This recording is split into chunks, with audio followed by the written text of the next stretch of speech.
आज आपके साथ रिगार्डिंग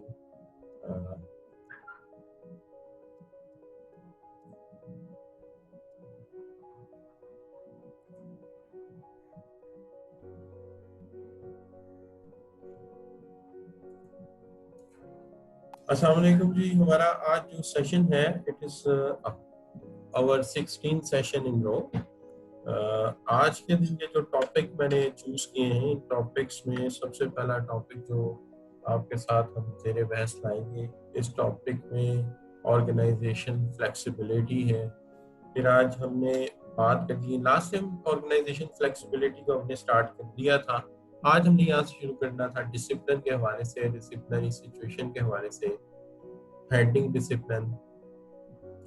आज हम ग्रीवेंसेस के हवाले से भी बात करेंगे और इसके साथ हम बात करेंगे आपके साथ प्रोसीजर ऑफ ग्रीवेंस क्या है, आर्बिट्रेशन, कॉन्सिलिएशन एंड ट्राइब्यूनल में बात होगी।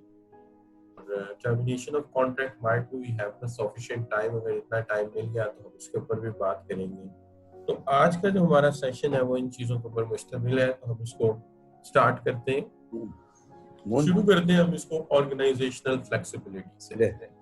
यहाँ तक एक बात इंश्योर कर लेते हैं आपके कमेंट से कि आप लोग अभी तक जो है जितना मैंने बोला है यहाँ तक बिल्कुल क्लियर है बच्चों? ब्लैक हो गई मेरी आवाज आप तक पहुंच रही है? इसको चेक करें कि क्यों वीडियो गायब कर रहे हैं।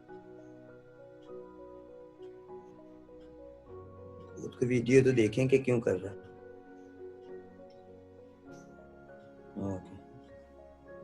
और मेरी स्लाइड्स भी बिल्कुल नजर आ रही, क्लियर आपको? somebody comments please। बिल्कुल ठीक, बिल्कुल ठीक। अच्छा, तो मैं बात कर रहा था लास्ट सेशन में आपके साथ ऑर्गेनाइजेशनल फ्लेक्सिबिलिटी के ऊपर। देखिए, जहां तक ताल्लुक है ऑर्गेनाइजेशनल फ्लेक्सिबिलिटी का, तो हम जब बात करते हैं कि ऑर्गेनाइजेशनल फ्लेक्सिबिलिटी है क्या, तो ये एक फैसिलिटेशन है एम्प्लॉयज के लिए कि जब उनको काम के ऊपर लाया जाए या ह्यूमन रिसोर्सेज को वर्क अलॉट किया जाए तो उनके साथ कुछ एडजस्टमेंट या कुछ ऐसा रवैया अख्तियार किया जाए जो उनके लिए बड़ा हेल्पफुल हो। अब यहाँ पर जो बात हम कर रहे हैं वो ये है कि देखिए, flexibility in an organization that easily adapted to size, structure and feedback of human resources and also resource expenses that are needed for reaching our objective, कि हम उनको वो facilitate करें, वो वसाइल फराहम करें, वो हेल्प आउट करें जिसके तहत हम अपने ऑब्जेक्टिव और गोल्स को अचीव कर सकें। अब इसके अंदर जो रिक्वायरमेंट है या बुनियादी बात है वो ये है कि देखिए, वर्कर को अगर हम काम एलोकेट करते हुए, ह्यूमन रिसोर्सेज को काम एलोकेट करते हुए अगर हम ये करें कि वर्किंग तो उन्होंने करनी है बट हम उन्हें कुछ फ्लेक्सिबल वर्किंग आवर्स दे सकें। फ्लेक्सिबल वर्किंग आवर्स का मतलब ये है कि काम तो बहरहाल उन्होंने करना है, काम उन्होंने जो है कंप्लीट करके देना है। वो कहते हैं कि काम तो हम कर रहे हैं बट थोड़ा सा जो वर्किंग आवर्स है ना वो थोड़े फ्लेक्सिबल हो जाए।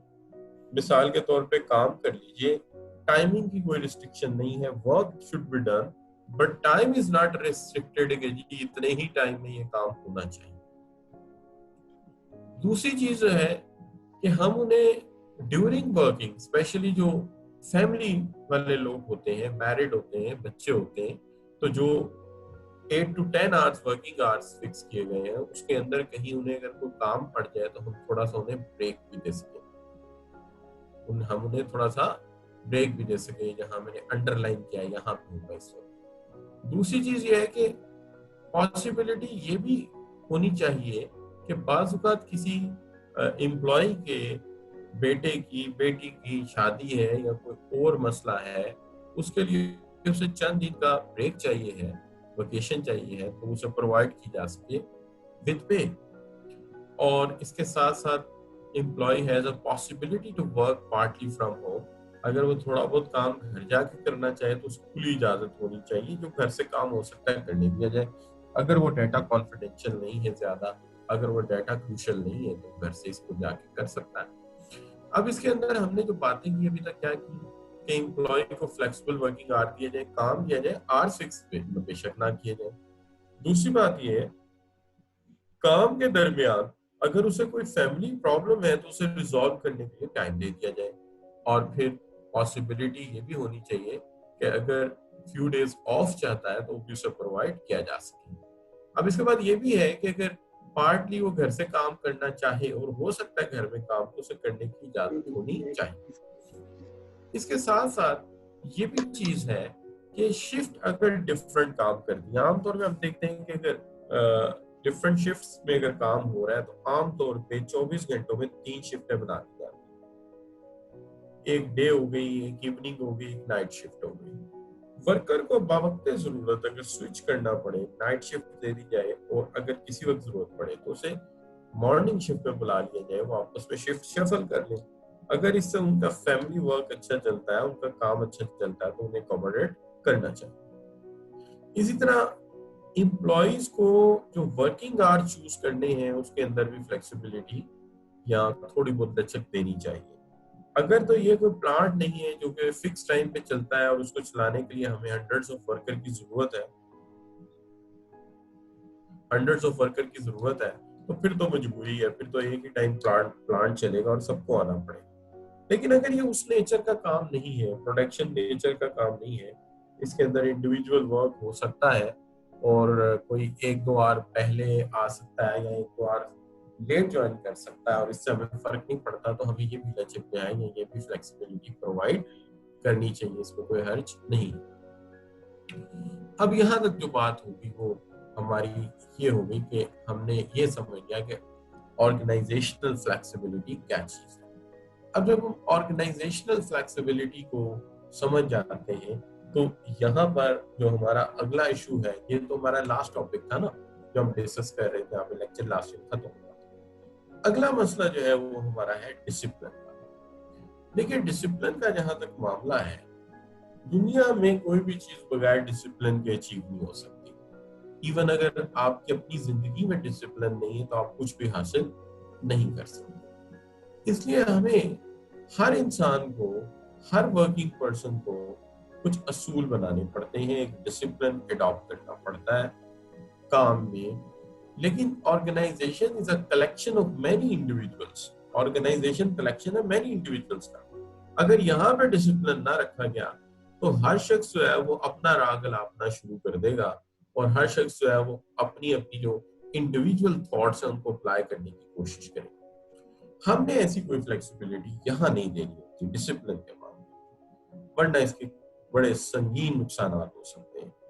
अगर आप इनिशियली सोचें क्या नुकसान हो सकते हैं, तो सबसे पहली चीज जो आपको नजर आएगी वो ये आएगी कि जो बेसिकली बेयर किया जा सकता है, हो सकता है वो health and safety rule violate कर दे, और health and safety rule violate करने की वजह से पता लगे कि अल्लाह ना करे कोई बंदा जो है वो अपने आप को जख्मी कर बैठा, कोई बंदा जो है वो आग लगा बैठा, कोई ऐसी सूरत हाल ना पैदा, तो ये इंतहाई खतरनाक हो सकता है। लिहाजा हमें सबसे पहली जो चीज जहन में होनी चाहिए वो ये है कि एक डिसिप्लिन, एक एनवायरनमेंट का अच्छा जो है माहौल वो होना चाहिए।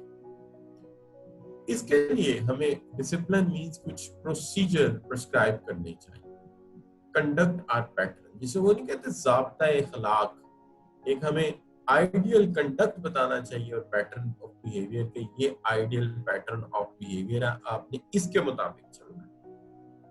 अब discipline at workplace can be defined as adherence to company policies, rules, regulation and process. हमने चलना है कंपनी की पॉलिसीज, रूल्स और रेगुलेशन और प्रोसेसेस के मुताबिक, कि हमने किसी भी तरह इनमें से कोई भी प्रोसेस जो है उसको वायलेट ना हो जाए। अच्छा, जैसे मैंने कहा कि अगर वायलेट हो गया तो बड़ा सीरियस मामला पैदा होगा, लिहाजा ऐसी कोई सिचुएशन हमने पैदा होने ही नहीं देनी। इस मकसद के पेश नजर हमने क्या किया है, हमने कुछ सेट रूल्स बना दिए। तो discipline means learning as in discipline of management along a set of rules, एक सेट ऑफ रूल्स बना दिए एक डिसिप्लिन कायम कर दिया गया है जो कि integral part of functions of management है, जो मैनेजमेंट के काम या फंक्शंस का इंटीग्रल पार्ट। ये डिसिप्लिन या रूल्स इसलिए बनाए गए हैं कि हम इंश्योर करें कि ऑर्गेनाइजेशन अपने गोल्स को अचीव कर सकेगी सेंसिबल वे में, और बचा जा सकेगा 2 या 3 प्रॉब्लम से। एक ये कि कोई कॉन्फ्लिक्ट पैदा ना हो, एक ये है कि कोई ऐसा बिहेवियर पैदा ना हो जो ऑर्गेनाइजेशन के लिए एक्सेप्टेबल ना हो, बल्कि हर शख्स जो है जो भी बिहेवियर करे वो एक एक्सेप्टेबल स्टैंडर्ड के अंदर होना चाहिए। यानी there should be a set pattern of behaviour जिसके अंदर उसका पैटर्न होना जरूरी है, जिसके अंदर उसका बिहेवियर होना जरूरी है, इससे कोई वायलेट ना करे। तो लिहाजा अगर उसे कहा गया है कि जो टूल्स यूज किए ये वहीं रखो जहां हमने कहा है यूज करने के बाद वहीं रख के आए। अगर हमने कहा है कि इतने टाइम पे आपकी इक्विपमेंट ऑन होगा, उतने टाइम पे ऑन होना चाहिए, तो there should be discipline like this. अब डिसिप्लिनरी रूल्स एंड रेगुलेशंस क्या कवर करते हैं? जैसे जैसे हम आगे बढ़ेंगे इसका कॉन्सेप्ट और क्लियर होगा कि ये क्या कवर करते हैं। देखिए, सबसे पहली बात ये है, इनका मामला कुछ इस तरह से है कि time keeping and holiday arrangement, कि हम टाइम कीपिंग किस तरह करेंगे, हॉलीडे अरेंजमेंट किस तरह से।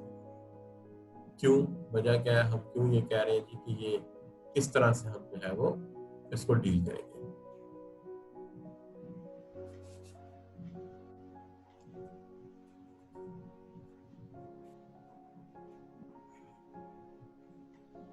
अच्छा, हम बात ये कर रहे थे कि आपसे ये बात चल रही थी कि क्या रूल्स एंड रेगुलेशंस जो है कवर क्या करेंगे। देखिए, सबसे पहली बात टाइम कीपिंग। टाइम कीपिंग मतलब कितने बजे पहुंचना है जॉब पे। अगर हर बंदा अपनी मर्जी के टाइम से जाएगा तो बात नहीं बनेगी। टाइम तयशुदा होगा, भले किसी का पहले है या बाद में है या किसी को फ्लेक्सिबिलिटी मिली हुई है, लेकिन फ्लेक्सिबिलिटी में भी ये बात तो है कि टाइम कोई ना कोई होगा, उस पर जाना पड़ेगा। इसी तरह एब्सेंस आपकी जो है वो नहीं होनी चाहिए। हॉलीडे अरेंजमेंट, छुट्टी कब होगी किसको। हेल्थ एंड सेफ्टी इश्यूज, क्योंकि किसी बड़ी जगह पे जब आप काम कर रहे होते हैं तो number of people working together, किसी एक बंदे की गलती से बहुत सारे लोगों को नुकसान पहुंच सकता है। तो यहाँ हेल्थ एंड सेफ्टी कंसर्न हो सकता है, कहाँ स्मोकिंग अलाउ है, कहाँ नहीं है, कहाँ पे कौन से इक्विपमेंट को किस तरह से टैकल किया जाता है, तो उसका पैदा एक प्रोसीजर है। ऑर्गेनाइजेशन का अगर आपने इक्विपमेंट यूज करना है तो ये एसेट है ऑर्गेनाइजेशन का, इसको फैसिलिटेट करना है या फैसिलिटीज को यूज करना है, लेकिन इसको डैमेज तो नहीं करना। लिहाजा कुछ लोग अगर इसे मिस हैंडल करेंगे, अगर लोग इसे मिस हैंडल करेंगे तो अल्टीमेटली क्या होगा कि आपको जो है इक्विपमेंट आपका खराब हो जाएगा, डैमेज हो जाएगा। लिहाजा उसे डैमेज होने से तो बचाना है ना आपने, तो वो जाया ना हो जाए। तो इसलिए उसकी हैंडलिंग का भी तरीका है। ये नहीं कि पेपर प्रिंटर पकड़ा, आपने प्रिंटिंग शुरू की, पता लगा पेपर बाहर तोड़ दिया प्रिंटर का, उसके बाद प्रिंटर पकड़ा, उसका आपने जो है वो कनेक्टर पर कनेक्ट नहीं किया, नतीजा है कि उसका कनेक्टर खराब कर दिया। ऐसा नहीं है, एक टाइम कीपिंग होगी, हॉलीडे अरेंजमेंट होगा, हेल्थ एंड सेफ्टी होगा, इक्विपमेंट का यूज होगा, मिसकंडक्ट क्या होता है बताया जाएगा, सब स्टैंडर्ड परफॉर्मेंस एक्सेप्ट नहीं की जाएगी, और अगर आप मिसकंडक्ट करते हैं उसे आइडेंटिफाई किया जाएगा।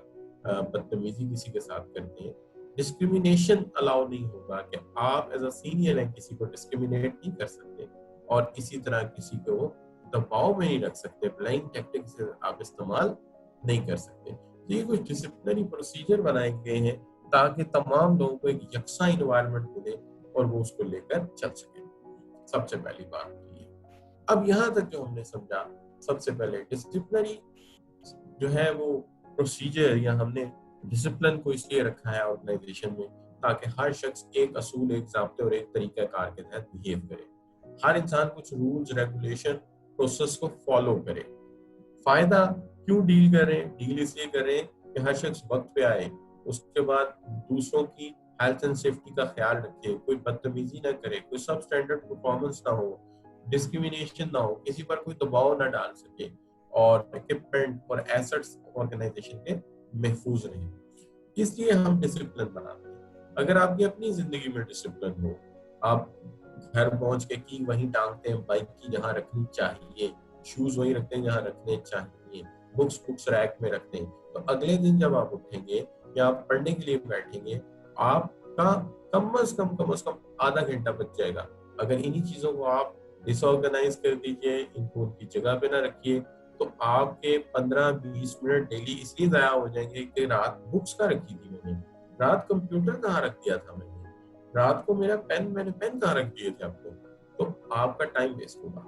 इसलिए डिसिप्लिन लाना जरूरी है। तो ऑर्गेनाइजेशन तो एक इंडिविजुअल नहीं है, वो तो इससे बड़ी चीज है।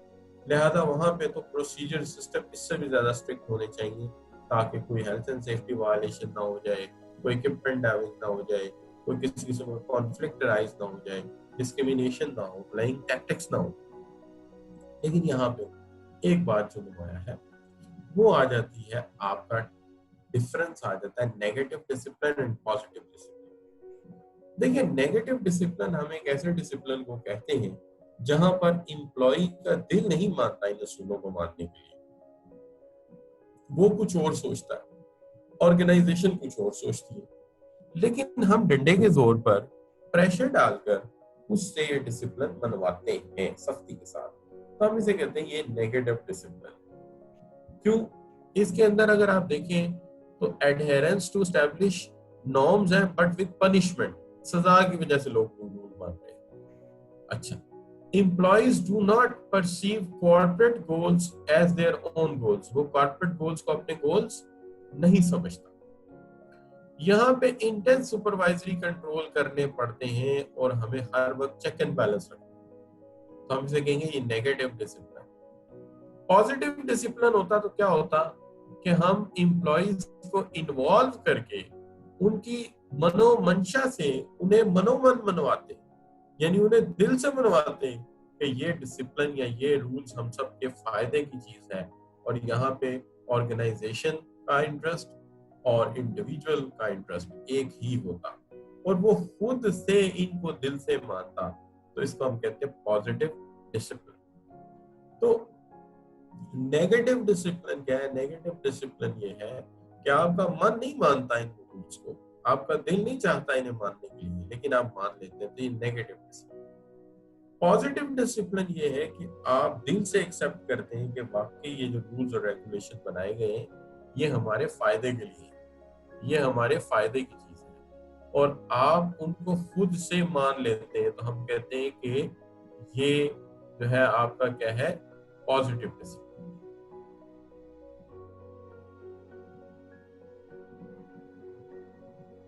अच्छा जी। अच्छा, बाद बच्चों के सवाल इस तरह के आते हैं कि सर वो जो 5 आप ऐसा करें कि पिछला लेक्चर रिवाइज कर दें, मेरा इंटरनेट नहीं चल रहा था। तो इस तरह की जो सिचुएशन होती है, देखिए बात ये होती है कि I am working with the number of student at this time, online students they are more than 100, so they are in hundreds.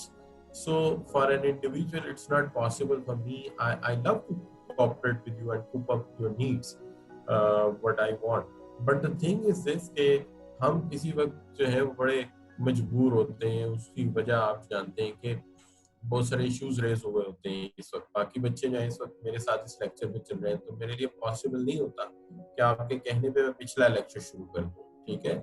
So it's you have to adjust, या किसी भी तरह आपको काम चलाना पड़ेगा। तो ऐसी डिमांड्स मैं नहीं पूरी कर सकूंगा, आई एम सॉरी। अच्छा, क्योंकि 1-to-1 मीटिंग हो ना, फिर इंसान जो चाहे करा सकता है, लेकिन जब इस तरह जब आप you are running a class with the people, so this type of question cannot be accommodated at all, and बाकी स्टूडेंट बोर भी होंगे और परेशान भी होंगे कि यार ये क्या कर रहे हैं। अब जब आप मुझे कहते हैं कि sir provide all recorded lectures, so all lecture are recorded by ICMP, so you should request your administrator कि वो जिस सोर्स से भी आपको प्रोवाइड करना चाहे they can provide. I know they have that, so you should ask them. मेरे पास नहीं रिकॉर्ड होते, जो उनके पास रिकॉर्डर है वहां पे रिकॉर्डेड नहीं पड़े हुए, तो आई होप कि वो आपको प्रोवाइड कर सकते हैं। आप उनसे बात कीजिए और इंशाल्लाह कर देंगे। अच्छा बच्चों, अब जहाँ पे वापस आता हूँ अपने टॉपिक के ऊपर। अच्छा, मैं अपने जो है टॉपिक के ऊपर जो है वो वापस आते हुए जो है यहाँ पे बात करता हूँ आपके साथ कि बात ये है कि एडहेरेंस टू एस्टैब्लिश नॉर्म्स जो है एक तरफ ये है कि सजा के तौर पे, पनिशमेंट के तौर पे, दबाव में ला के लोगों से कहा जाए मानो इन रूल्स को, खबरदार ना माना तो ये नेगेटिव डिसिप्लिन। लेकिन लोगों को मनवा के, उनकी राय को शामिल करके, उनके प्रॉब्लम्स को समझ के, फिर या उनकी लिमिटेशंस को समझ के आप एक डिसिप्लिन डेवलप करते हैं, तो फिर लोग उसको मनोमन तस्लीम करेंगे, मानेंगे कि हमारा डिसिप्लिन है। तो फिर इंडिविजुअल और ऑर्गेनाइजेशन के जो इंटरेस्ट है वो कॉन्फ्लिक्ट नहीं करेंगे और एम्प्लॉय जो है वो एक्सरसाइज कर सकेंगे ऑब्जेक्टिव को, तो ये पॉजिटिव डिसिप्लिन चलेगा। तो बेसिकली कंसर्न ये है कि हमें लोगों को पॉजिटिव डिसिप्लिन देना चाहिए, नेगेटिव डिसिप्लिन नहीं देना चाहिए। जी, तो यहाँ पे सबसे पहले आपको क्या ये समझ आइए पॉजिटिव डिसिप्लिन क्या और नेगेटिव डिसिप्लिन क्या, हम सब बच्चों से पूछते हैं। गॉट इट, ठीक हो गया, नबील कह रहा है गॉट इट एंड ठीक हो गया, और वो F3 नबील अहमद भी कह रहे हैं ठीक हो गया। अच्छा बच्चों चले चेक कर लेते हैं आपको कितना समझ आ रहा है। क्या आप इस सवाल का जवाब दे सकते हैं? A discipline foster appropriate behavior by encouraging employees' participation. The first step is to lay out clear protocol and ethical guidance to ensure your employees fully understand what you expect. आप क्या expect करते हैं, तो आप इसको कौन सा discipline कहेंगे? शाबाश, मैं ऑप्शंस देख रहा हूँ, आप कौन सा ऑप्शन चूज करते हैं? जी शाबाश, सब बच्चों ने ए ऑप्शन चूज किया है कि जब राय ली जाए, लोगों को मनवाया जाए और उनसे कहा जाए कि आप बताएं कि कौन सा डिसिप्लिन है, कि कैसा आपके लिए डिसिप्लिन सेट किया जाए, तो इस तरह के डिसिप्लिन को हम पॉजिटिव डिसिप्लिन का नाम देते हैं। अब आ गया मसला आपका 3 प्रिंसिपल्स हैं डिसिप्लिन बनाने के। पहला जो प्रिंसिपल है वो ये है कि रूल्स एंड प्रोसीजर जो है वो एक फ्रेमवर्क है for behaviour and performance. Behaviour और परफॉर्मेंस के लिए एक फ्रेमवर्क है। ये एक डिसिप्लिन है जिसके तहत हम लोगों के शिकवे गिले भी हल कर सकते हैं, ग्रीवेंसेस भी हल कर सकते हैं।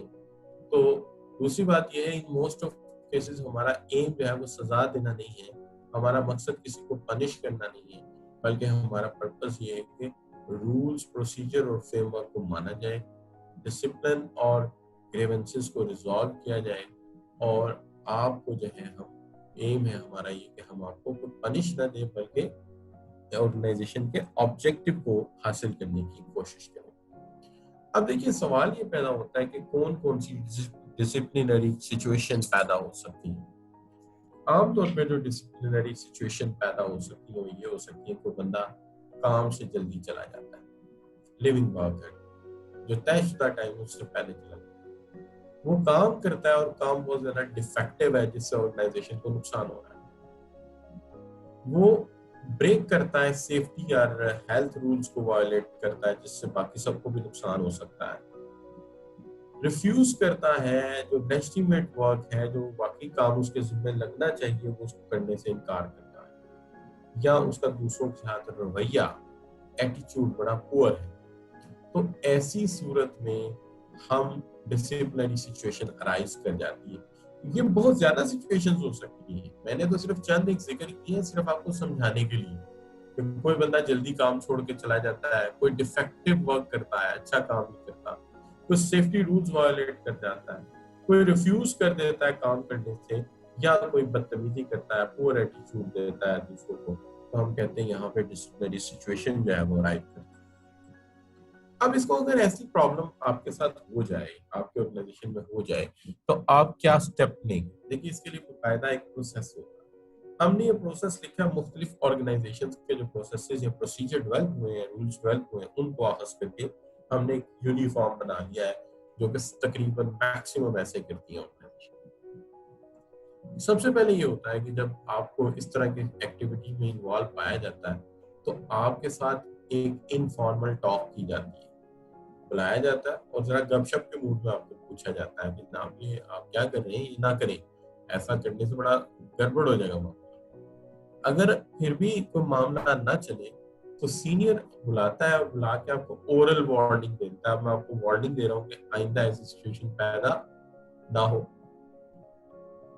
नंबर 3 ये हो सकता है कि अगर फिर भी आप नहीं सुधरेंगे तो आपको रिटर्न या ऑफिशियल वार्निंग दे दी जाएगी। ये वार्निंग एक हो सकती है या किसी ऑर्गेनाइजेशन में 2 भी हो सकती है।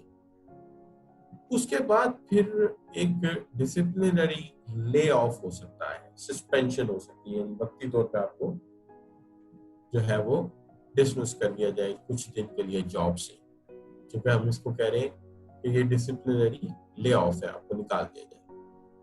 या फिर ऐसी सूरत हाल हो सकती है कि हम आपको किसी दूसरे यूनिट में ट्रांसफर कर दें या आपकी डिमोशन कर दें। देखिए, प्रमोशन होती है ऊपर की जॉब, हायरार्की में ऊपर जाना प्रमोशन है, और हायरार्की से नीचे जाना डिमोशन है, तो आपकी डिमोशन भी हो सकती है। तो ऐसी सूरत में आप डिमोट किए जा सकते हैं। ये है पहले इनफॉर्मल टॉक, फिर आपसे साथ ओरल वार्निंग, फिर रिटन या ऑफिशियल वार्निंग, और फिर उसके बाद ले ऑफ या सस्पेंशन का मामला आ जाता है। और फिर क्या करते हैं, फिर अगर फिर भी बात नहीं आई तो फिर डिमोशन भी किया जा सकता है या फारिग किया जा सकता है जॉब से आप। तो इस तरह हम उसको डील करते हैं। अब देखिए, जब आप किसी भी डिसिप्लिनरी सिचुएशन को हैंडल करते हैं तो उसके हैंडल करने के तरीके, हैंडलिंग डिसिप्लिन। देखिए, मसला ये है कि यहाँ हमारा मकसद किसी को सजा देना नहीं है। जब हम ये प्रॉब्लम डील कर रहे होते हैं तो व्हाट इज बिहाइंड अस, हमारे पीछे क्या नियत है, हम करना क्या चाह रहे हैं। तो उसमें सबसे पहले हमारी नियत ये होनी चाहिए कि हमने इनकरेज करना इम्प्रूवमेंट। ये नहीं कि किसी वर्कर को वेस्ट कर देना है। जाहिर है वो ट्रेंड आदमी है, वो एजुकेटेड है, वो एक्सपीरियंस्ड है, वो हमारा पार्ट है ऑर्गेनाइजेशन का। किसी वजह से उससे गलती हो सकती है, या गलत फहमी से गलती हो सकती है, या मिसअंडरस्टैंडिंग से गलती हो सकती है। तो हमारा मकसद उसको फारिग करना नहीं है, हमारा मकसद ये है कि हम उसको इम्प्रूव करें, क्योंकि वो हमारा एसेट है। तो हम operating a disciplinary procedure is to encourage improvement, के इम्प्रूवमेंट आए। दूसरी बात यह है कि ऐसी सूरत में हमें फौरन एक्शन लेना चाहिए, एक्ट प्रॉम्प्ट। कहते हैं ना कि जो nip the evil in the bud, कि जो प्रॉब्लम है उसको उसी वक्त दबा दें। अगर हम थोड़ी देर फ्लेक्सिबल रहें और इस चीज को समझें, शो ऑफ करें कि हमने नोटिस ही नहीं लिया, तो बाकी सब लोगों का भी रवैया खराब हो सकता है। लोग शायद ये समझें कि कोई इतना बड़ा मसला ही नहीं है। लिहाजा हमें सबसे पहले हमारी नियत है कि इम्प्रूवमेंट हो। दूसरी, हमारा जो अमल होना चाहिए उसमें एक प्रॉम्प्टनेस नजर आनी चाहिए, प्रॉम्प्टनेस के हमने फौरन एक्शन किया। लेकिन जब भी किसी से डिसिप्लिनरी वायलेशन हो, असूल ये होना चाहिए कि आपको तमाम इंफॉर्मेशन और फैक्ट्स इकट्ठे करने चाहिए। आपको सेटिस्फैक्टरी स्टैंडर्ड डीलिंग और डिसिप्लिनरी इश्यूज रिक्वायर हैं, जिसके लिए फर्मनेस जरूरी है। किसी के कहने से, किसी के अनरिकॉर्डेड मैसेज से, या किसी के अनडिफाइंड मैसेज से हम कोई भी मामला टैकल नहीं कर सकते। तो 3 बातें इस स्लाइड में मैंने लिखी। पहली बात, हमारा मकसद किसी को जॉब से निकालना नहीं, किसी को सजा देना नहीं, हमारा मकसद है उसके रवैये को, उसके अमल को दुरुस्त करना। दूसरी बात यह है कि हमें जल्द एक्शन लेना चाहिए ताकि बाकी लोग भी खराब ना हो।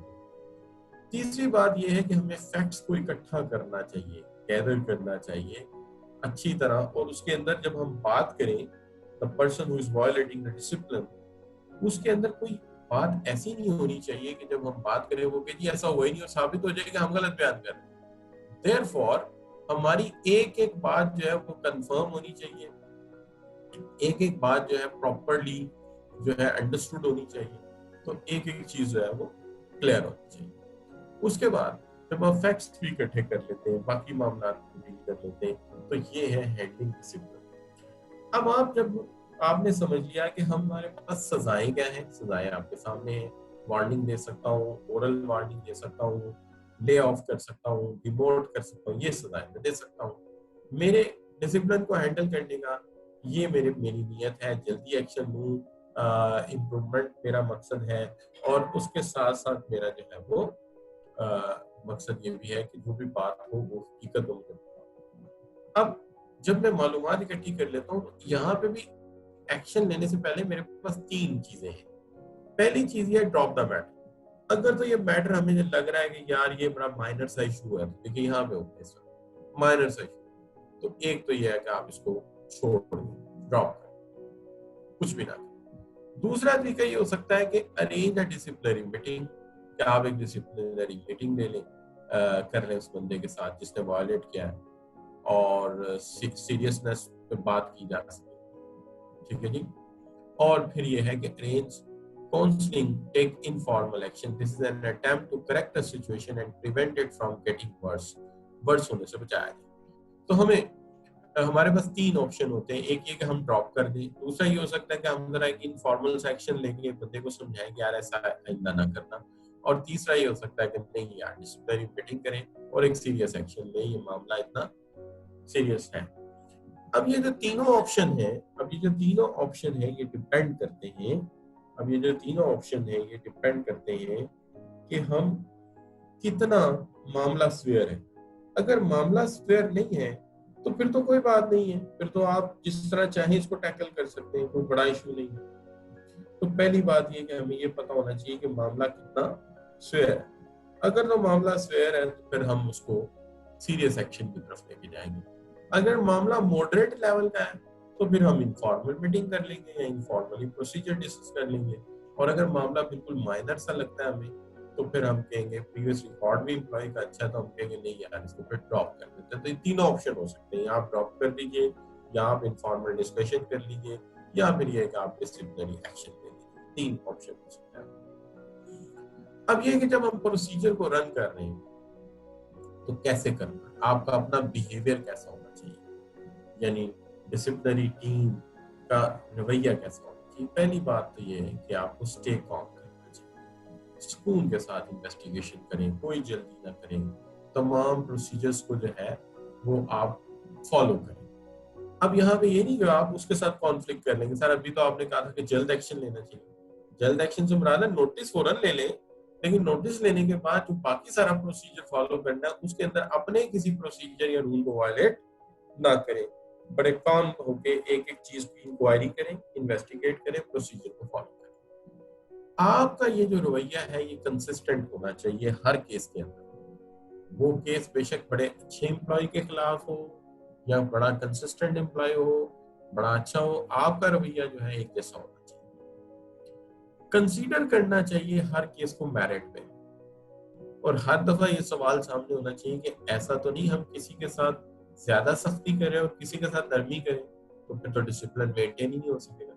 इसका मतलब जब डिसिप्लिनरी एक्शन लेना है तो पहली बात रूल कोई भी छोड़ना नहीं है, सुकून के साथ तमाम रूल्स और रेगुलेशन को फॉलो करें। आपको तमाम मामलात के अंदर कंसिस्टेंट होना चाहिए, एक जैसा होना चाहिए, और आपको हर केस को ऑन मेरिट लेना चाहिए, और आपको फॉलो करना चाहिए डिसिप्लिनरी प्रोसीजर को। यहाँ इंडिविजुअल इंपॉर्टेंट नहीं होता, प्रोसीजर इंपॉर्टेंट होता है।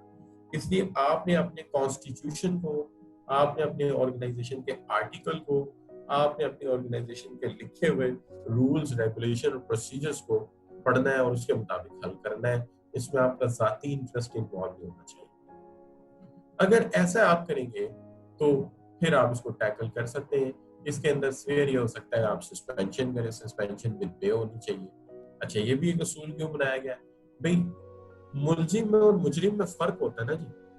जब तक एक बंदे पे हमने इल्जाम लगाया है वाज़ेह नहीं हुआ तब तक उसे हम सस्पेंड करेंगे विद पे, क्यों, अभी साबित नहीं हुआ। लेकिन जो बंदा इसको टैकल कर रहा है उसके अंदर सेल्फ डिसिप्लिन होना बहुत जरूरी है ताकि उसकी अपनी जात पे कोई सवाल पैदा ना हो। तो मैंने कहा जब कोई प्रोसीजर हम लेके चले, पहली बात तमाम रूल्स इन्वेस्टिगेट करें, प्रोसीजर्स को बड़े काम हो के हम अंडरस्टैंड करें, जल्दबाजी यहाँ पे ना करें, कोई रूल वायलेट ना हो, वरना हो सकता है मामला कोर्ट में जाए और साबित हो कि हमने रूल वायलेट किया है टैकलिंग। और कंसिस्टेंट हो, हमारे के साथ एक जैसा सलूक करें, हर केस को मेरिट में लें, हम अपने डिसिप्लिनरी प्रोसीजर को फॉलो करें, कोई हेस्टी सिचुएशन पैदा ना करें, और जब तक साबित ना हो जाए कि एक बंदे ने गलती की है सस्पेंशन करें, लेकिन विद पे करें, पे देनी चाहिए। और जो तीसरी आखिरी चीज ये है कि एक सेल्फ डिसिप्लिन नजर आना चाहिए। यहाँ पे आके हम इसको वाइंड अप कर देते हैं डिसिप्लिनरी प्रोसीजर को। तो यहाँ तक हमने पहले बात कर ली। क्या हमें डिसिप्लिनरी प्रोसीजर समझ आ गया बच्चों? सब बच्चों से सवाल? जी शाबाश, I am watching in your comments. Asma कह रही हाँ जी ठीक है। दुआ कह रही ठीक है, कायनात कह रही ठीक है, अनम भी ठीक है जी, रुहेल भी कह रहे ठीक है, बिस्मा भी कह रही है ठीक है बच्चों। तो ये सब बच्चों को अभी तक जो है वो समझ आ गया। यहाँ तक एक मामला है कि एक बच्चा कहता है कंसिस्टेंट का मतलब क्या है। कंसिस्टेंट का मतलब ये होता है कि अगर मेरे पास 3 केस आए हैं, 4 केस आए हैं, तो देखने वाले को बिल्कुल ये साबित होना चाहिए कि हर एक के अंदर मैंने एक ही तरीका कार अप्लाई किया है। तो इसका मतलब है मेरा रवैया कंसिस्टेंट रहा है, एक जैसा। ये बात है। अच्छा बच्चों, अब चलते हैं इस तरफ कि नेक्स्ट टॉपिक आज का है ग्रीवेंस प्रोसीजर। ग्रीवेंस प्रोसीजर को हम आज जब यहाँ वाइंड अप कर लेंगे तो आगे हमारी जो है वो सोशल या आप ये कह लीजिए टीम वगैरह के टॉपिक शुरू हो जाएंगे, मैनेजमेंट। अच्छा, कुछ बच्चे कह रहे थे ऑर्गेनाइजेशन कल्चर की बात कर रहे थे, वो भी इसका हिस्सा है लेकिन वो इसके अगले पार्ट में है, तो मैं पार्ट वाइज चल रहा हूँ। अच्छा, तो ग्रीवेंस प्रोसीजर क्या है? ग्रीवेंस प्रोसीजर ये है कि grievance occurs when an employee feel, grievance उस वक्त अकर होते हैं या एग्जिस्ट करते हैं जब एक एम्प्लॉय फील करता है कि उसके सुपीरियर ने या उसके कलीग ने उसको ट्रीट अच्छे तरीके से नहीं किया, यानी उसको ट्रीट करने में कहीं अनफेयर या डिस्क्रिमिनेटेड रवैया अडॉप्ट किया गया है। यानी ये एक शिकवा है, ये एक गिला है, ये एक नाराजगी है एक एम्प्लॉय की तरफ से कि मेरे सीनियर ने मुझे due with apology, due respect नहीं दी, मेरे साथ दूसरों के मुकाबले में मुख्तलिफ रवैया रखा गया है, मुझे ट्रीट करने में मुख्तलिफ मेथड अडॉप्ट किया गया है, एक ऐसा रवैया अडॉप्ट किया गया है जो मैं डिजर्व नहीं करता था, लिहाजा मेरे ऑर्गेनाइजेशन के साथ कुछ इख्तलाफात हैं, मेरी ऑर्गेनाइजेशन के साथ कुछ नाराजगियां हैं। इस तरह की जो नाराजगियां होती हैं इनको डील करने का नाम है ग्रीवेंस प्रोसीजर। फर्ज कीजिए ऐसी एक सूरत हाल पैदा हो जाती है, एक एम्प्लॉय आता है, वो कहता है जी सुपरवाइजर से मैंने फलां बात पूछी और सुपरवाइजर साहब ने बजाय इसके कि मुझे वो बात समझाते, उन्होंने ये किया कि उन्होंने मुझे डांटा, मुझे अब्यूज किया, मुझे गालियां दी और मेरे साथ अच्छा रवैया अडॉप्ट नहीं किया, तो लिहाजा मेरे ऑर्गेनाइजेशन के साथ इख्तलाफात हैं। या सैलरी में इंक्रीज लगा, जब इंक्रीज हुआ तो बाकी सबको डबल बोनस मिला लेकिन मुझे फलां वजह से 1 बोनस दिया गया, 1 बोनस मेरा रोक लिया गया, तो ये मेरे साथ डिस्क्रिमिनेशन होगा। ऐसी सूरत हाल में हमें एक डिसिप्लिनरी प्रोसीजर से गुजरना पड़ता है। इस प्रोसीजर का तरीकाकार ये होता है, एक निजाम है, हर ऑर्गेनाइजेशन का थोड़ा मुख्तलिफ हो सकता है आप किसी ऑर्गेनाइजेशन जाए इससे थोड़ा सा मुख्तलिफ, लेकिन हम जनरलाइज डिस्कस करें। एक तरीकाकार ये है, सबसे पहली बात ये कि एम्प्लॉय को कहाँ पे where you should raise a hand, कहाँ पे उसे अपना हाथ उठाना चाहिए कि जनाब जरा मेरी बात सुनिए। तो एम्प्लॉय को सबसे पहले ये मामला जो है वो अपने जो स्टाफ रिप्रेजेंटेटिव हैं या कलीग हैं नियरेस्ट अबाउट, या आप फोरमैन कह सकते हैं, उससे बात करनी चाहिए। अगर ये मामला उस सतह पर हल हो जाए तो उसे आगे नहीं जाना चाहिए। लेकिन फर्ज कीजिए कि फोरमैन लेवल पे या कलीग लेवल पे ये मसला हल नहीं होता, तो फिर इसको जाना पड़ेगा सुपरवाइजर के पास, सुपीरियर के पास। वहां पे ये जब पहुंचेगा मामला तो जाहिर है कुछ ना कुछ इसका नतीजा निकलेगा। अगर तो वो मुतमिन हो गया तो मामला यही रह जाएगा, और अगर वो मुतमिन नहीं हुआ तो फिर वो जाएगा मैनेजर के पास। मैनेजर में 2 तरह के प्रोसीजर है, एक तो उस डिपार्टमेंट का मैनेजर हो सकता है, बाज ऑर्गेनाइजेशन में पर्सनल डिपार्टमेंट या HR मैनेजर के पास भी इशू चला जाता है। तो मैं रिपीट करता हूँ, सबसे पहले मामला फोरमैन के पास जाएगा, ठीक है, स्टाफ या यूनियन रिप्रेजेंटेटिव आपकी हेल्प करेगा, आप फोरमैन से डील करेंगे इससे। अगर हल ना हो तो फिर जाइए आप सुपरवाइजर के पास जो कि आपका फर्स्ट सीनियर मैनेजर है। अगर वहां पे मसला हल ना हो तो फिर आप जाएंगे HR मैनेजर के पास। अगर वहां पे भी किया गया मसला हल ना हो तो फिर आप जा सकते हैं आगे, ग्रीवेंस कमेटी बना दी जाती है उसके पास। फिर भी मसले पे आप मुतमिन नहीं है तो आखिरी प्लेटफॉर्म ऑर्गेनाइजेशन के अंदर CEO है, आपका मामला चीफ एग्जीक्यूटिव ऑफिसर के पास जा सकता है, और चीफ एग्जीक्यूटिव ऑफिसर से भी अगर आप मुतमिन नहीं है तो फिर ये मामला आर्बिट्रेशन में जाएगा। इसका मतलब है मामला फौरी तौर पर किसी अदालत में नहीं जा सकता, फौरी तौर पर किसी जगह नहीं जा सकता, फौरन विसल ब्लोइंग नहीं हो सकती। पहले फोरमैन से मुतमिन ना हुए, सुपरवाइजर से मुतमिन ना हुए तो मैनेजर, मैनेजर से मुतमिन ना हुए तो फिर ग्रीवेंस कमेटी अगर बनती है तो उसके पास, नहीं तो फिर सीईओ के पास जाएंगे आप, और फिर हल ना हुआ तो फिर मामला जो है वो ऑर्गेनाइजेशन से बाहर जाएगा ये कहाँ पे जी, आर्बिट्रेशन में जा सकता है। तो ये है इसका तरीकाकार। अब कुछ समझ आया कि मामला है क्या। एक बंदा कहता है मेरे साथ इम्तियाजी सलूक हुआ है, उसके लिए फोरमैन के पास जाता है, नहीं मसला हल होता, वो मैनेजर के पास, सुपरवाइजर के पास जाता है, नहीं होता, फिर मैनेजर या एचआर, फिर और उसकी ग्रीवेंस कमेटी अगर बनती है उसके सामने या सीईओ के सामने जाता है। तो लिहाजा ये प्रोसीजर बनाया क्यों? सबसे पहला सवाल तो यही कि यार इसको बनाने की जरूरत क्या थी। ये प्रोसीजर इसलिए बनाया है कि इम्प्लॉय को डायरेक्ट लिटिगेशन में न जाना पड़े, लीगली इन्वॉल्व ना होना पड़े, वरना एम्प्लॉयर को बहुत सारे लीगल इश्यूज फेस करने पड़ेंगे, बहुत सारे मुकदमात अदालतों में चले जाएंगे और ऑर्गेनाइजेशन को कॉस्ट भी बेयर करनी पड़ेगी उसकी, और फिर उससे आपका जो कंपनी इमेज है वो भी डैमेज होगा। जाहिर है मीडिया भी आएगा, मीडिया भी देखेगा, और इससे फिर जो आइडियल किस्म के कैंडिडेट्स होंगे फ्यूचर में वो आपके ऑर्गेनाइजेशन में अप्लाई नहीं करेंगे। वो लोग जो गोल्ड मेडलिस्ट हैं, वो लोग जो क्वालिफाइड लोग हैं प्रोफेशनल स्टडीज में, चार्टर्ड अकाउंटेंट्स हैं, कॉस्ट एंड मैनेजमेंट अकाउंटेंट्स हैं, या लम्स ग्रेजुएट हैं, वो तो फिर अप्लाई नहीं करेंगे आपके ऑर्गेनाइजेशन में। लिहाजा इमेज भी तो बचाना है ताकि दुनिया के बेस्ट कैंडिडेट हमेशा हमारी ऑर्गेनाइजेशन में काम करें। तो इसलिए फिर एम्प्लॉयर की ऑब्लिगेशन है कि वो अपना ही अंदर एक अदालत बना दे, अपनी ही ऑर्गेनाइजेशन में ऐसा निजाम बना ले कि मैक्सिमम गिले और शिकवे अंदर सॉल्व हो जाए। इससे कॉस्ट भी बचेगी, वक्त भी बचेगा, और इससे ऑर्गेनाइजेशन का इमेज भी बचेगा। लेकिन इसका एक और मसला ये भी है कि अगर इस तरह का निजाम आपने बनाया हुआ है और अल्लाह ना करे वो केस अदालत में वाकई चला जाता है, चले अदालत में नहीं जाता, आर्बिट्रेशन लेवल पे भी चला जाता है, तो ये ना कहा जाए कि यार आपके पास इंतजाम ही नहीं है, आपका सिस्टम ही नहीं है कि अगर किसी को आपके ऊपर ऑब्जेक्शन हो तो वो कहाँ जाए। लिहाजा आपके अंदर ही अदालतें या आपके ऑर्गेनाइजेशन के अंदर ही ऐसा निजाम होना चाहिए कि गिले शिकवे अंदर ही सॉल्व हो जाए, और अगर अदालत में केस जाए तो वाकई जो जज हो वो कहे कि हाँ यार वाकई आपने थ्रू प्रॉपर चैनल होते हुए आए हैं और एम्प्लॉय मुतमिन नहीं हुआ तो मेरे तक पहुंची है बात की, कोई जंप नहीं है। लेकिन फिर तरीकाकार क्या है? देखिए हमारी तो बहुत हद तक कोशिश ये होती है कि ये मामलात जो है ये अदालतों तक ना पहुंचे, ये यहीं पर रिजॉल्व हो जाए। अगर हम इन्हें यहीं पर रिजॉल्व करना चाहते हैं तो फिर तरीकाकार क्या अडॉप्ट किया जाए कि ये मामला अदालतों तक ना पहुंचे, ये यहीं पे रिजॉल्व हो जाए। तो इसका कोई तरीका तो होना चाहिए ना जी। अच्छा, तो उसके लिए तरीकाकार क्या है? पहली बात देखिए, तरीकाकार सबसे आसान तो ये है कि एक कॉन्सिलिएटर अपॉइंट करें। ये कॉन्सिलिएशन जो है एक थर्ड पार्टी होता है। ये थर्ड पार्टी एक आम आदमी होता है और रिप्यूटेड आदमी होता है।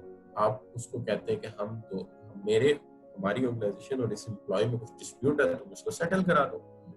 वो दोनों पार्टीज को कॉन्सिलिएशन की फैसिलिटी देता है, दोनों पार्टीज को समझाने की कोशिश करता है कि आप अपने इश्यूज को रिजॉल्व करें, उन्हें ऑप्शंस बताता है लेकिन पाबंद नहीं कर सकता। लिहाजा आप कहते हैं this can be used to settle a dispute before it gets to a tribunal hearing. Tribunal hearing से पहले कॉन्सिलिएशन हो जाए। जैसे फर्ज कीजिए आपकी किसी फैमिली में आपस में लड़ाई हो जाती है। फर्ज कीजिए आपकी अम्मी और आपकी खाला की लड़ाई हो जाती है। अब इस लड़ाई में एक समझदार से आपके अंकल है वो इन्वॉल्व हो जाते हैं और वो दोनों को आके समझाते हैं कि इस मसले को यार बैठ के सॉल्व कर।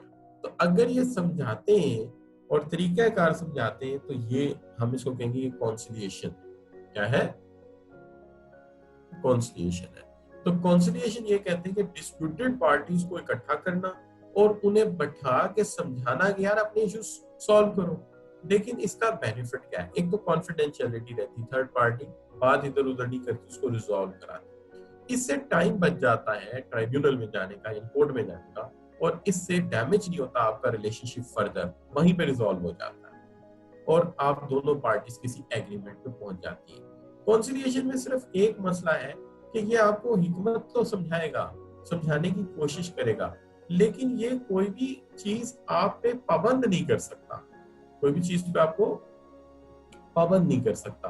तो इसलिए हम ये कहते हैं कि ये कॉन्सिलिएशन हो गई। तो ये इसका फायदा है। अब जब आप आते हैं आर्बिट्रेशन पे, तो आर्बिट्रेशन कॉन्सिलिएशन से अगला स्टेप है, यहाँ पे अल्टरनेटिव डिस्प्यूट रेजोल्यूशन होती है। यहाँ पे जो थर्ड पार्टी पॉइंट होती है, हम उसे कहते हैं कि वो फैसला कर दे, वो जो फैसला करेगा दोनों पार्टीज मान लें, तो हम कहते हैं ये आर्बिट्रेशन। अब दोनों में फर्क यूं समझ लीजिए कि फर्ज कीजिए आपका किसी के साथ कॉन्फ्लिक्ट है पैसे के लेन देन का, पैसे के लेन देन का कॉन्फ्लिक्ट है। अगर ये कॉन्सिलिएशन है तो जो आपका कॉन्सिलिएटर है वो दोनों को समझाएगा, यार बैठो, बैठ के अक्ल करो, ये मामला बैठ के सॉल्व करो, तो लेट डिस्कस, तो वो आपको डिस्कशन करवा देगा, लेकिन हल आपने करना है, ये कॉन्सिलिएशन है। लेकिन आर्बिट्रेशन में क्या होगा कि जो पर्सन अपॉइंट होगा वो सारे कॉज एंड इफेक्ट को समझेगा, केस को समझेगा, और वो फैसला कर सकता है, फैसला सुना सकता है और दोनों पार्टीज को पाबंद कर सकता है। दोनों पार्टीज उसे कह के लाएंगे कि जो तुम फैसला करोगे वो हमें कबूल होगा। तो arbitration is one of the form what is commonly known as alternative dispute resolution. It is a process whereby both sides come together and agree to follow the respect the decision of the arbitrator, जहां दोनों parties agree करती हैं कि arbitrator जो फैसला कर देगा हमें कबूल होगा। तो ये, अब इसमें फायदा क्या है? फायदा ये है कि जरा स्पीडी है, कॉन्फिडेंशियल भी है। अच्छा, दूसरी बात ये है कि इसमें कोई क्रॉस एग्जामिनेशन नहीं है और लिमिटेड ग्राउंड रूल्स को रिव्यू करता है आर्बिट्रेटर। तो ये एक तरीकाकार है। तो पहला तरीकाकार ये है कि एक थर्ड पार्टी हो जो दोनों को समझाए कि भाई बैठो, बैठ के बात करो, मसले को हल करो। दूसरा तरीकाकार ये है कि एक थर्ड पार्टी पॉइंट की जाए जिसको दोनों पार्टीज राइट दे देंगे, लो भाई तुम जो फैसला करोगे वो हमें कबूल होगा, तो ये आर्बिट्रेशन होगी। अच्छा, आगे चलते। अब आर्बिट्रेशन और कॉन्सिलिएशन में ये फर्क है। कॉन्सिलिएटर समझाता है, अक्ल की बात बताता है, लेकिन कहता है कि मसले बेटा तुमने ही हल करने हैं। लेकिन आर्बिट्रेटर जो होता है उसे इख्तियार दे दिया जाता है कि वो फैसला कर सकता है, तो वो फैसला सुना देता है।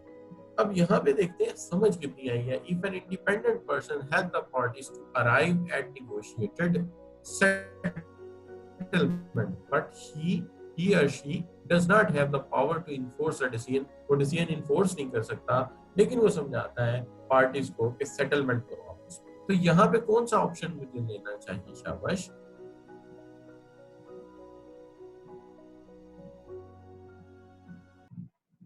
जी देखते हैं हम।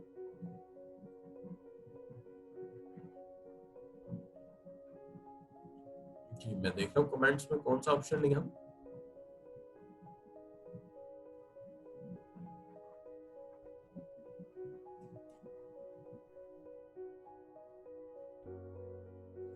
शाबाश, आप कमेंट्स कर दीजिए जरा।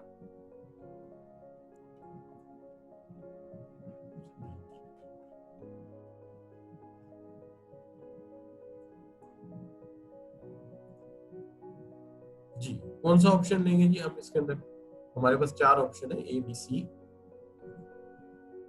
जी, तो तमाम बच्चों ने जो ऑप्शन लिया है वो, हमारे पास जो ऑप्शन बनता है वो ये है कि ये पार्टी चूंकि आपको बात को डिस्कस तो कर सकती है, दोनों को बिठा तो सकती है मसला रिजॉल्व करने के लिए, पाबंद नहीं कर सकती। तो पाबंद कर सकती होती तो फिर तो ये आर्बिट्रेशन होता, लेकिन चूंकि पाबंद नहीं किया जा रहा तो ये कॉन्सिलिएशन होगा। तो इसका जो राइट ऑप्शन बनता है वो डी बनता है, कॉन्सिलिएटर। तो यहाँ पे आप एज अ कॉन्सिलिएटर काम करेंगे। ठीक हो गया बच्चों? यहां तक बात समझ आ गई है? अशर कह रहे हैं ठीक है, ठीक है जी।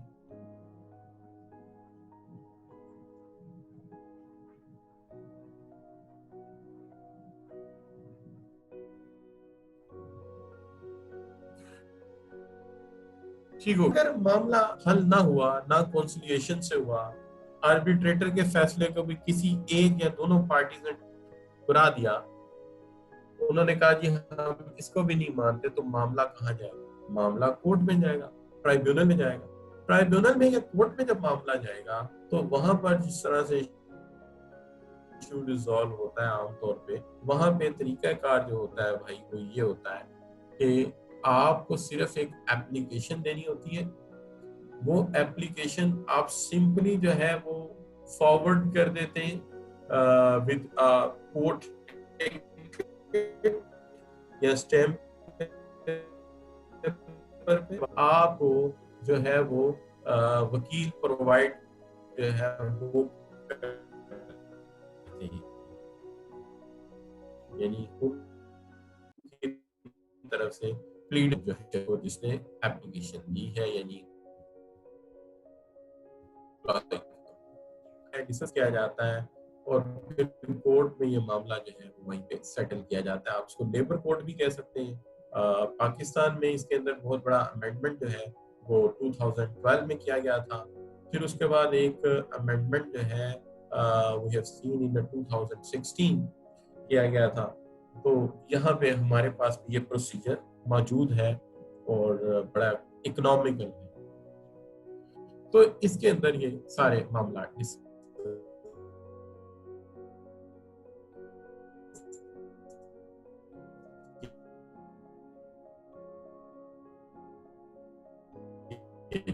तो ये करेगा कि समझाएगा दोनों पार्टीज को। एक ये हो सकता है एक थर्ड पार्टी ऐसी ले लें जिसको कहे भाई फैसला आप कर दें तो ये आर्बिट्रेशन है, फिर भी मसला हल ना हो तो फिर हम जा सकते हैं ट्राइब्यूनल यानी कोर्ट में। अब यहाँ पे हम तीसरे टॉपिक की तरफ चलते हैं, टर्मिनेशन ऑफ कॉन्ट्रैक्ट। देखिए टर्मिनेशन ऑफ कॉन्ट्रैक्ट यानी एम्प्लॉय का मुलाजमत से अलहदा हो जाना, एम्प्लॉयमेंट कॉन्ट्रैक्ट का टूट जाना क्या होता है। देखिए एम्प्लॉयमेंट कॉन्ट्रैक्ट का टूट जाना ये होता है जहां पर के एम्प्लॉय जो है टर्मिनेट कर देता है एम्प्लॉयर कॉन्ट्रैक्ट को। दो सूरतें हैं इसकी, एक तो ये हो सकता है कि फिक्स टर्म कॉन्ट्रैक्ट था उसे रिन्यू नहीं किया गया, या ऐसा था कि कॉन्ट्रैक्ट को with in that specific time employer ने तोड़ दिया। तो इन दोनों चीजों को हम टर्मिनेशन ऑफ कॉन्ट्रैक्ट कह सकते हैं। कि अंडरस्टूड बात होती है कुछ कॉन्ट्रैक्ट रिन्यू होने होते हैं, अगर वो रिन्यू नहीं हुआ तो इसका मतलब आगे कंटिन्यू नहीं होगी सर्विस, और अगर इन बिटवीन भी तोड़ दिया जाए तो हम इसको टर्मिनेशन ऑफ कॉन्ट्रैक्ट कह सकते हैं कि कॉन्ट्रैक्ट टूट गया।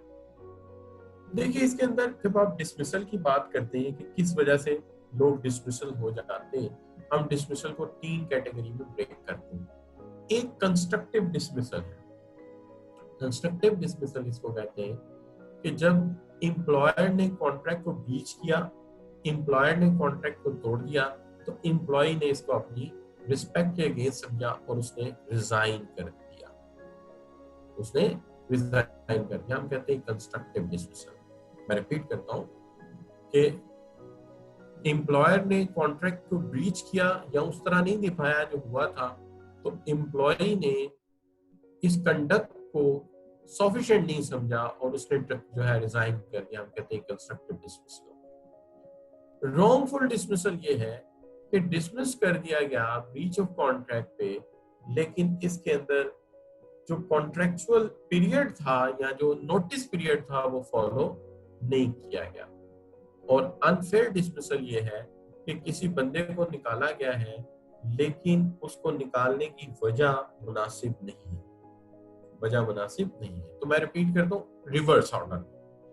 अनफेयर डिसमिसल ये है कि मैं आपको टर्मिनेट करता हूँ और टर्मिनेट करने की जो वजह बताता हूँ वो इंतहाई गलत है, यानी वो लीगली आती नहीं कि जी ये बंदा जो है मैं इसको इसलिए टर्मिनेट कर रहा हूँ कि ये बंदा जो है ये फला ट्रेड यूनियन में पार्टिसिपेट कर रहा था या इसने फला पार्टी को वोट दिया था तो मैं इसको टर्मिनेट कर रहा हूँ। अब ये जो है ये अनफेयर डिसमिसल है।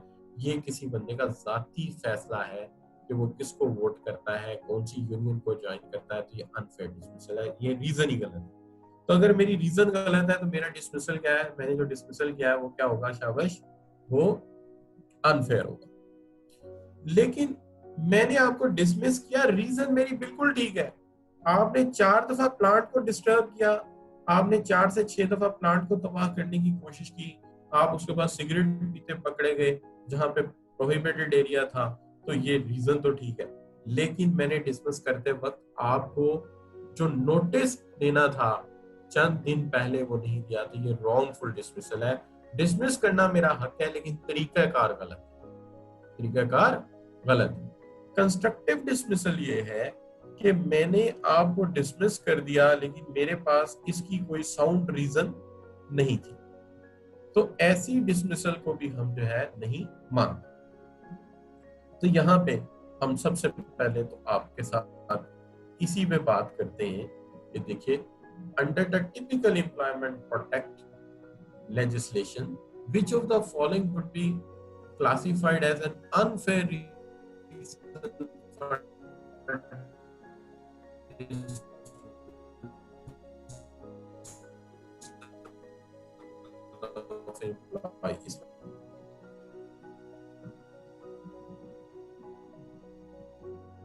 जी बच्चों,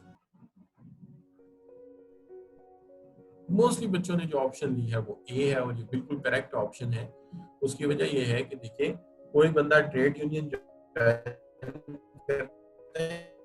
इसके जरूरी हक है, तो ये बिल्कुल अनफेयर है कि आप उसको ट्रेड यूनियन ज्वाइन करने पे किया। इसका constructive dismissal occur when an employee is no longer need any employee. ठीक है जी, तो constructive dismissal mean their contract. True और फॉल्स, तो ये फॉल्स होगा। फॉल्स होने की वजह क्या है? फॉल्स होने की वजह ये है कि कंस्ट्रक्टिव डिसमिसल ये होता है कि एम्प्लॉय रिजाइन है, लिहाजा मैं ये जॉब छोड़ रहा हूँ।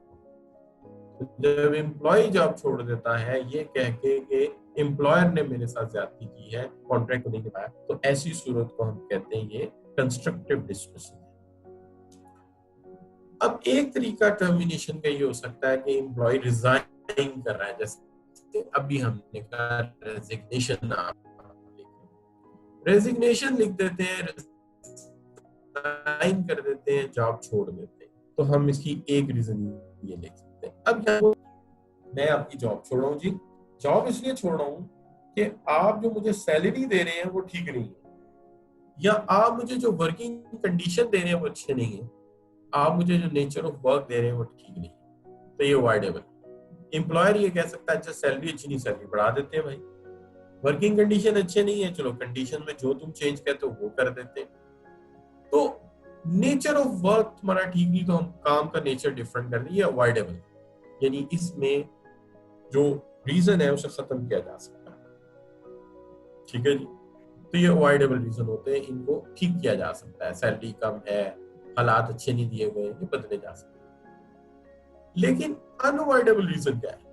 अनअवॉइडेबल रीजन ये है कि आपके पर्सनल प्रॉब्लम है, आपने सीएमए क्वालिफाई किया था, अब आप कहते हैं मैं सीएफए करना चाहता हूँ, मुझे छुट्टी चाहिए, 3-4 साल मुझे काम करना है, मैं अपनी पर्सनल ग्रोथ चाहता हूँ, या मैं पीएचडी करना चाहता हूँ, तो ये पर्सनल प्रॉब्लम है, ये अनअवॉइडेबल है। या फैमिली रीजन है। फैमिली रीजन क्या है? मैं कहता हूँ मेरी वाइफ नहीं मानती, वो कहती है शहर से चलो, शहर चलते हैं, तो वाइफ नहीं मानती, इसका भी कोई हाल नहीं है, ये भी आपको मानना पड़ेगा, ये भी आपका अनअवॉइडेबल रीजन, यानी इसको ठीक नहीं किया जा सकता। मैं वाइफ की बात नहीं कर रहा, मैं रीजन की बात कर रहा हूँ, ये रीजन इम्प्रूवेबल नहीं है। तो लिहाजा सैलरी, वर्किंग कंडीशन, पोस्ट, ये अवॉइडेबल है, यहाँ मसला हल हो सकता है। लेकिन जो फैमिली रीजन है या पर्सनल प्रॉब्लम है उसको रिजॉल्व हम नहीं कर सकते, ये एक इशू है।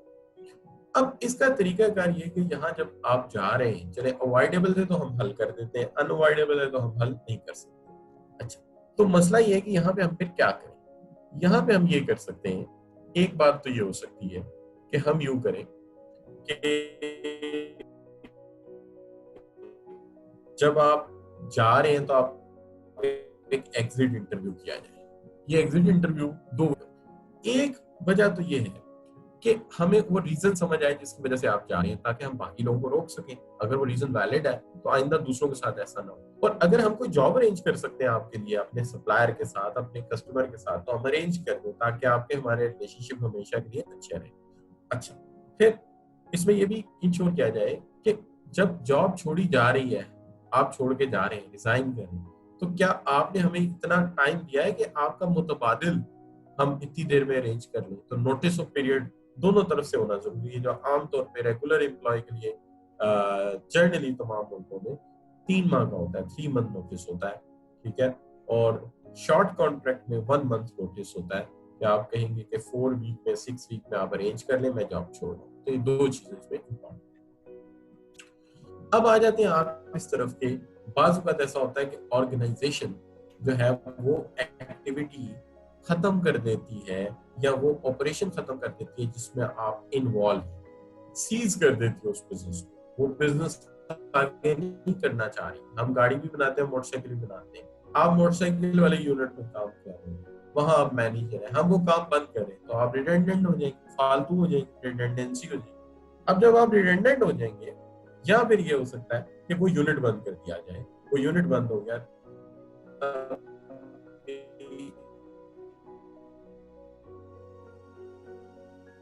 आप हमारे लिए रिडेंडेंसी को डील करने का तरीका क्या होता है कि फालतू वर्कर जब हो जाता है तो हम उसे फौरी तौर पे टर्मिनेट नहीं कर सकते, निकाल नहीं सकते। उसके साथ जो मुआहदा किया हुआ है, जो कॉन्ट्रैक्ट किया हुआ है, जो उसके रिवॉर्ड ड्यू है, या जो उसके हमारी तरफ निकलता है, प्रोविडेंट फंड है, तमाम चीजें हैं, तो जो टर्मिनेट करने का लीगल तरीका हमें वो अडॉप्ट करना पड़ेगा। उसे पेनल्टी अगर हमारे ऊपर लगती है तो 3 4 5 6 माह की पे की वो उसे देनी पड़ेगी। इसी तरह उसका प्रोविडेंट हमारी तरफ निकलता है तो हमें देना पड़ेगा, और जो जो उसके बेनिफिट्स हैं वो उसे देकर फिर मुआहदे को हमें वाइंड अप करना पड़ेगा, जो हमने लिखा था कि अगर कॉन्ट्रैक्ट वाइंड अप होता है कैसे होता। तो ये होता है रिडेंडेंसी टैक्टिंग। ये नहीं कि आज काम खत्म हुआ, कल आपने वर्कर से कहा आई एम सॉरी जी काम नहीं, आप छुट्टी करें। जैसे रिसेंटली मैं आपको बताता हूँ कि मैं एकेडमी का नाम नहीं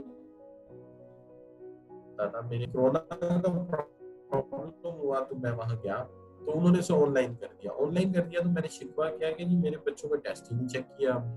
तो कह जी टेस्ट कहाँ से चेक करें, एकेडमी ने तो 80% लोगों को उसी दिन फारिग कर दिया था जिस दिन कोरोना शुरू हुआ था।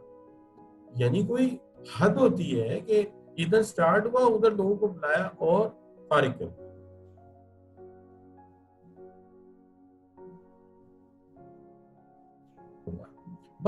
बच्चों आपसे यही कहूंगा कि हार्ड वर्क करें, मेहनत करें, अच्छी क्वालिफिकेशन करें और एक डिग्निटी वाली जॉब लें, ताकि आप इन प्रॉब्लम से बच सकें।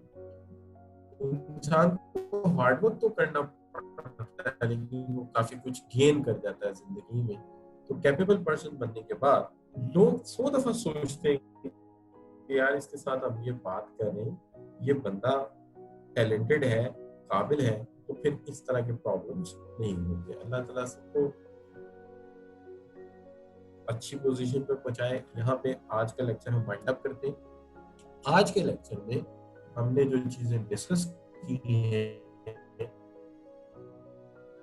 उसके अंदर आपके ज़हन में जो बातें होनी चाहिए वो ये होनी चाहिए कि आज के लेक्चर मैंने आपको है सबसे पहली चीज ऑर्गेनाइजेशन फ्लेक्सिबिलिटी प्रोसीजर डिस्कस और टर्म कॉन्ट्रैक्ट पे बात हुई और रिटेंडेंसी पे बात हुई। आज मैं यहाँ पे आप लोगों से पूछता हूँ आज का सेशन आपके ख्याल में कैसा था, आपको बात समझ आई है?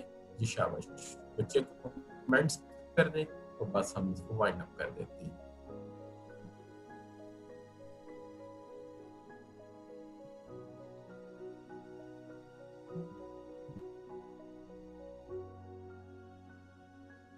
जी मीटिंग आउटस्टैंडिंग है। बिस्मा कह रही है सर आ गई है समझ, और दुआ रज़ाक कह रही है 100%। बिस्मा एक्सीलेंट दे रही है।